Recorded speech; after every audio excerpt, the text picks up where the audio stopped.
Hey guys, and welcome to the Review Millennial channel. In this video, I'll be showing you how you can add curves to your video. What I mean by that, like edit with using curves, I guess. Press new project, and I'm just going to select a video. Then what you're going to do is just press add, and here you have a lot of options. You are going to click on the video and press speed, go to curve, and there are a lot of options that CapCut gives. Well, a few: montage, hero, bullet, jump cut, flash in, and flash out. This is what they look like. I'm just going to split the clip so it won't take long for you to see it all.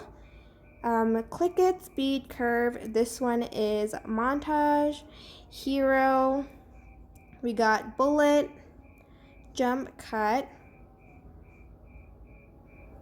a flash in and flash out, and you can even customize your own over here.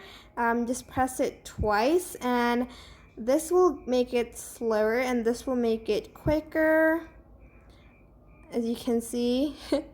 But yeah, if you're done, you're just going to press this check mark button and this check mark button again, and that is basically how you can edit with curves in CapCut. I hope this tutorial was helpful. Don't forget to like, comment, share, and also subscribe to this channel if you haven't done that. If you have any questions, just leave it in the comment section down below, and I will try my best to answer them all. Thank you so much for watching. Bye!